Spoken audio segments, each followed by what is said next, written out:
Leonardo da Vinci was one of the greatest artist of all time. In fact अगर उनकी life को आप बारीकी से स्टडी करोगे तो कभी आपको लगेगा he was a great artist who was passionate about science, और कभी आपको लगेगा कि he was a great scientist who was passionate about art. वैसे तो उन्होंने बहुत कुछ अचीव किया अलग अलग फील्ड्स में, as an artist, as an inventor, as an engineer, as an architect, as somebody who understands anatomy. लेकिन जो वो जाने जाते हैं अपनी पेंटिंग के लिए जिसका नाम है मोनालिसा। ये वर्ल्ड की सबसे फेमस पेंटिंग है आज की डेट में, और ये सिर्फ सबसे फेमस पेंटिंग ही नहीं है पूरी दुनिया की, ये सबसे महंगी पेंटिंग भी है।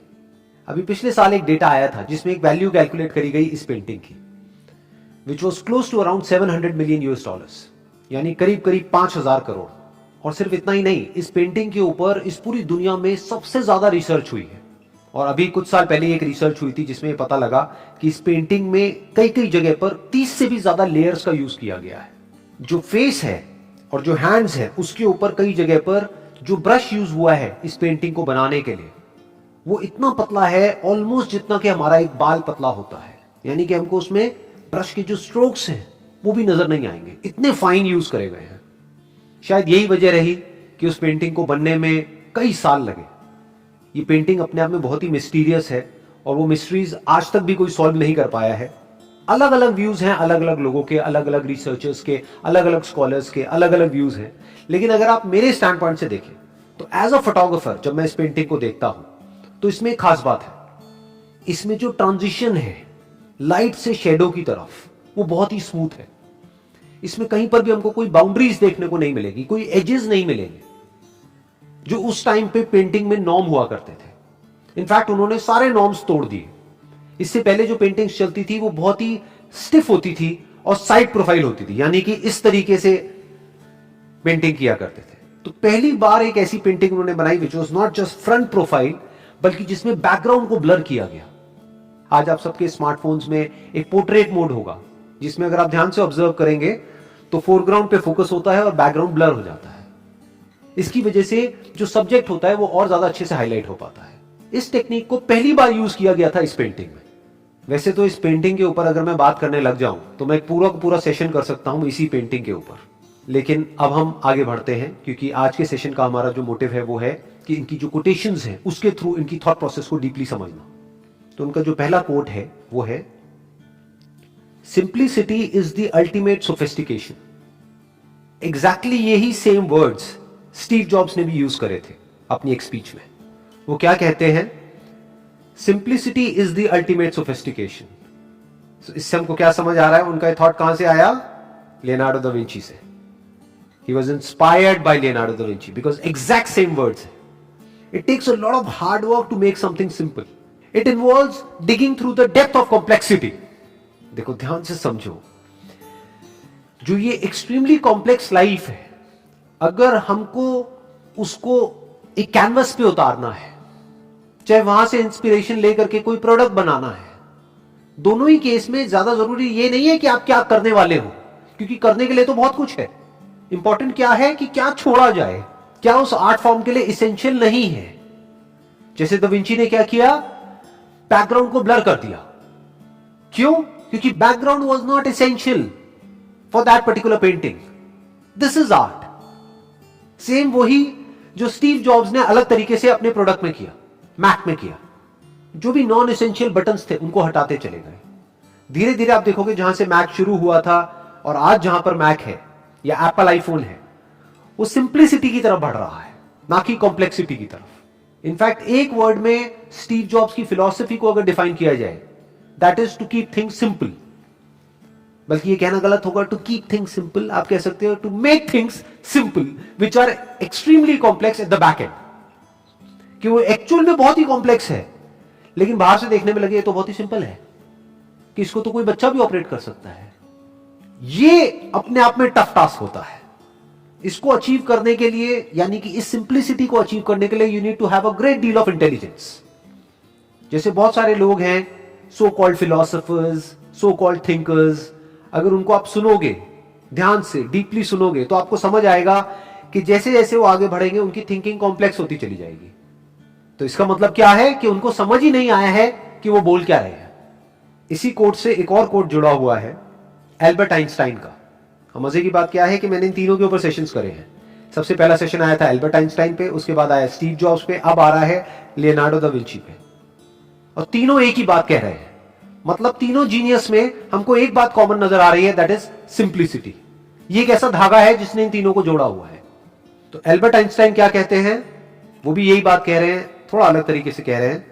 If you can't explain it simply, you don't understand it well enough. यही लाइफ का सबसे बड़ा चैलेंज है कि कॉम्प्लिकेटेड लाइफ को, या लाइफ की जो कॉम्प्लेक्सिटीज हैं उसको सिंपल कैसे किया जाए।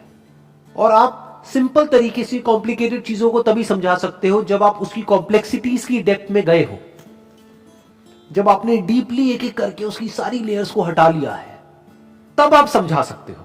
अगर आप खुद डीप में नहीं गए हो और फिर अगर आप किसी भी टॉपिक के बारे में समझा रहे हो, तो आपकी जो एक्सप्लेनेशन है that's bound to be complex, क्योंकि आपको खुद ही नहीं समझ आया, आप किसी और को क्या समझाओगे। ऊपर से अगर किसी ने आपसे कोई क्वेश्चन पूछ लिया तो चीजें और कॉम्प्लिकेटेड होती चली जाएंगी, क्योंकि आपको कुछ समझ ही नहीं आया कि आप बोल क्या रहे हो।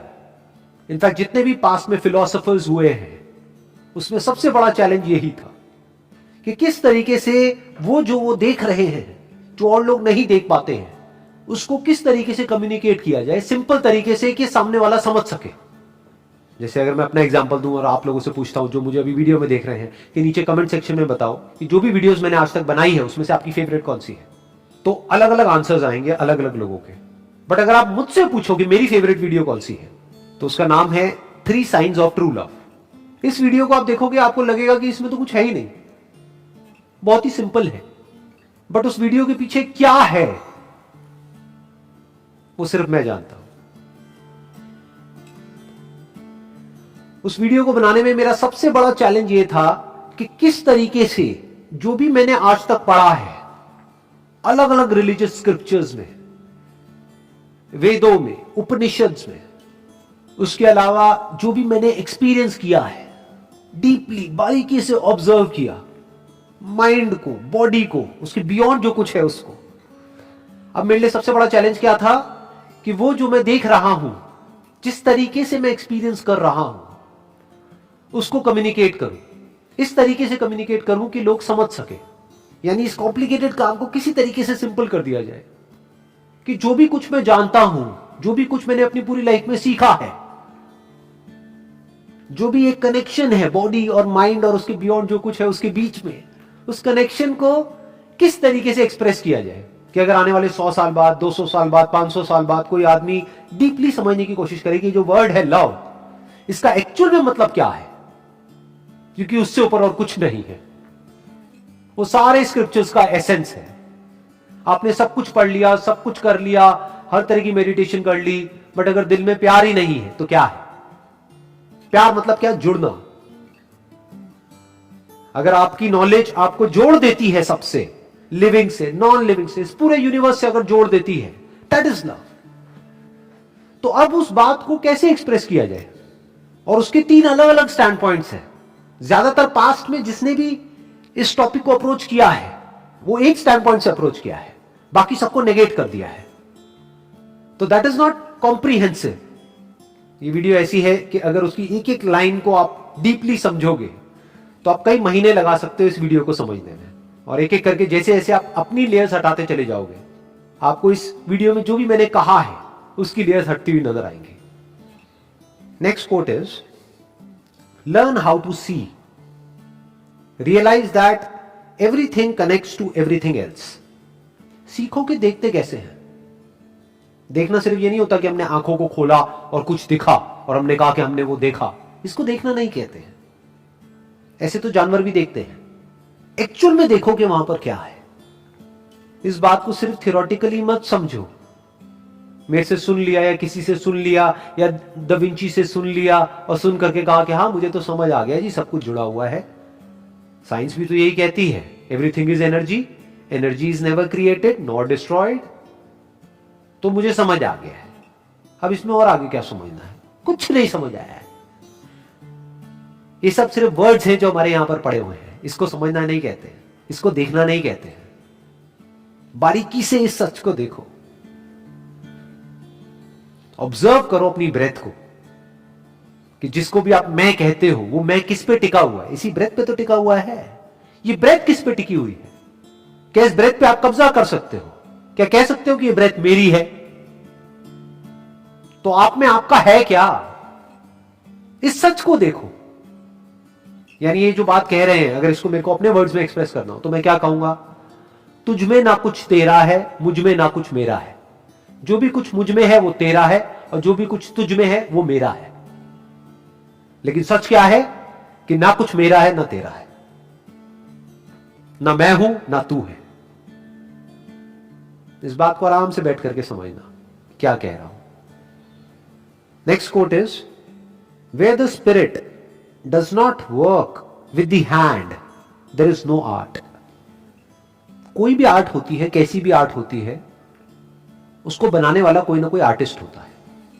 इन दोनों के बीच का जो सेपरेशन है, जब वो खत्म हो जाता है, सिर्फ आर्ट ही बची रह जाती है, तो उस आर्ट को मास्टरपीस बोलते हैं। That is real art. जैसे अगर कोई डांस कर रहा है और एक डांसर है, डांसर मतलब क्या? एक थिंकर है जो सोच सोच करके डांस कर रहा है, तब तक वो डांस पूरे फ्लो में नहीं हो सकता, तब तक वहां पर स्पिरिट नहीं नाच रही है। यानी वो डांस आत्मा से नहीं हो रहा है, दिमाग से हो रहा है। और जब दिमाग से होता है तो वो देखने में मजा नहीं आता है। That is kind of man made. तो अगर आप चाहते हो कि आपकी इस बॉडी के थ्रू एक मास्टरपीस क्रिएट हो, तो बीच में रुकावट क्या है? आप खुद ही हो। आपको खुद को बीच में से हटना होगा। जैसे ही आप हट जाओगे तो वो आर्ट बची रह जाएगी, और वो स्पिरिट उस आर्ट को क्रिएट करना शुरू कर देगी। यानी कि आपका जो थॉट है वो पूरी तरह से एक हो जाना चाहिए जो भी आप क्रिएट कर रहे हो उसके साथ में। यानी जो भी आप काम कर रहे हो, जब उस काम के साथ में आप पूरी तरह से जुड़ जाते हो, पूरी मतलब पूरी तरह से, बीच में कोई सेपरेशन ही बाकी नहीं रह जाता है। यानी आप ये तब भूल जाते हो कि मैं क्या कर रहा हूं, तब वो काम एक अलग लेवल पे चला जाता है।